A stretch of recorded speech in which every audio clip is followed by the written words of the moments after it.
Petite histoire de la Syrie et du Liban, chapitre 8.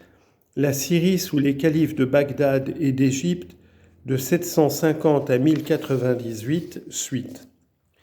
4. Ressources de la Syrie, industrie et commerce. L'anarchie et la guerre n'épuisèrent point les ressources économiques et industrielles de la Syrie. Les représentants du califat en tiraient des fortunes énormes après quelques mois de gouvernement. Anouch Takin, un des plus modérés parmi les gouverneurs de Damas, sous Hakim, laissa après lui une fortune de 600 000 dinars ou pièces d'or, sans compter les biens immeubles et les objets précieux. À sa mort, on retrouva dans son palais 200 000 dinars. Ses successeurs s'enrichirent de même. L'industrie restait florissante. Alep, Damas, Tyr manufacturait et exportait les étoffes précieuses et le verre. Damas était surtout fameuse par son acier et les produits de ses campagnes, le sucre, les amandes, le safran.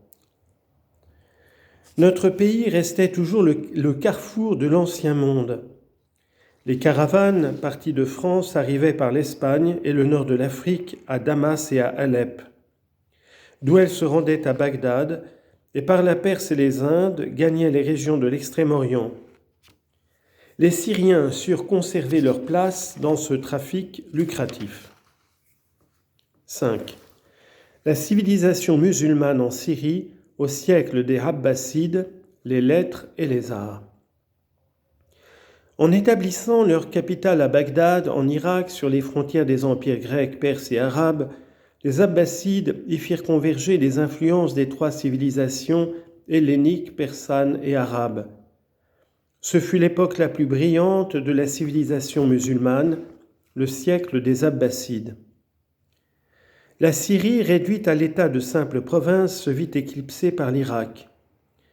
Elle profita néanmoins du rayonnement intellectuel de Bagdad et compta des représentants de valeur dans la poésie, la philosophie et les sciences.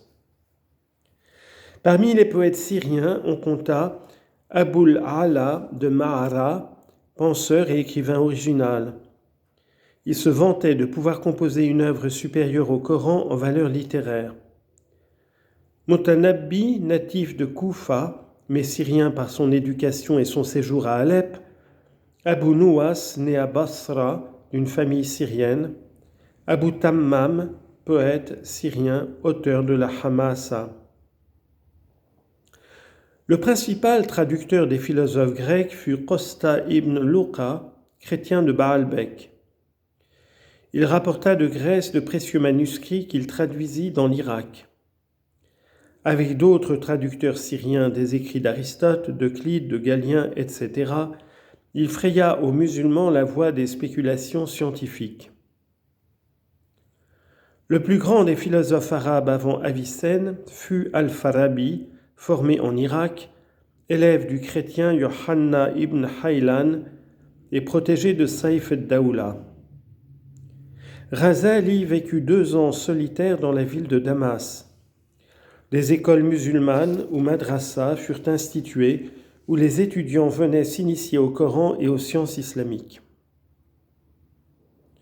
Le calife Al-Mamoun dota la Syrie de 2 observatoires, dans le désert syrien, entre Raqqa et Palmyre. Les astronomes Sind ibn Ali et Khalid ibn Abd al-Malik mesurèrent un arc de méridien en 833. Abu Othman ibn Ya'qub et Issa ibn Yahya ouvrirent la voie au progrès des mathématiques. La médecine continua à être principalement exercée par les tributaires. Parmi les nombreux médecins chrétiens, Issa ad-Dimashqi se fit un nom fameux. Il était de la famille Hakim de Damas qui avait déjà donné 2 médecins aux Omeyyades. 5. L'histoire religieuse. À la fin de la dynastie abbasside, après 4 siècles d'expansion, la religion de l'islam a pris la forme définitive qu'elle gardera jusqu'à nos jours. Les sources doctrinales de l'islam sont le Coran, puis la Sunna ou tradition, telle qu'on la suppose fixée par la conduite du prophète et de ses premiers compagnons. Chaque trait de la vie du prophète, chaque décision ainsi recueillie s'appelle hadith, récit. Le recueil de tous ces récits se nomme aussi hadith. Les deux collections de hadith les plus célèbres sont celles de Bukhari et de Muslim. Le fiqh ou jurisprudence est une science qui applique à la vie religieuse et profane des règles déduites par le raisonnement du Coran et de la Sunna. À l'origine, le fiqh a subi l'influence de la législation romaine et chrétienne. Il y a 4 écoles juridiques dont les musulmans peuvent suivre les directions. L'école de l'imam Shafi, mort en 819, répandue en Égypte. Celle de Malik, mort en 795, dominante jadis en Espagne, aujourd'hui au Maghreb. Celle de Abu Hanifa, mort en 767, adoptée en pays turc, en Syrie et dans le continent indien. Celle de l'imam Ahmad ibn Hanbal, mort en 855, intransigeante, a été relevée par les wahhabites en Arabie. C'est la question du califat qui divisa les principales sectes musulmanes. Les musulmans orthodoxes ayant jadis reconnu l'élévation de Muawiyah au califat, fidèles plus tard aux Omeyyades et aux Abbassides, se nomment sunnites, c'est-à-dire traditionalistes. Pour les chiites ou partisans de Ali, il n'est de calife légitime que Ali, le gendre de Mahomet ou ses descendants par Fatima. En Syrie, toutes les sectes dérivées de l'islam sont d'origine chiite. Les Métoualis, complètement d'accord avec les chiites de Perse, croient à la survivance d'un imam descendant de Ali, chef spirituel et invisible de la communauté. Les Nosayri ou Alaouites, poussant à l'extrême les conclusions des doctrines chiites, ont divinisé Ali.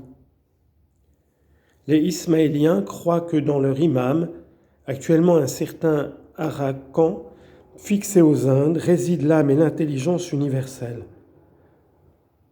Pour les Druzes, Hakim est la dernière incarnation de la divinité. Ils tirent leur nom de Darazi, un des plus ardents sectateurs de Hakim. La situation des chrétiens s'aggrava sous les Abbassides. Elle eut pour conséquence de multiplier les apostasies.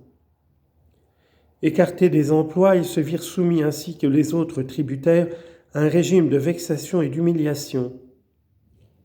On leur imposa le port d'un costume de forme et de couleur spéciale, la défense de monter à cheval, l'obligation de céder le pas aux musulmans.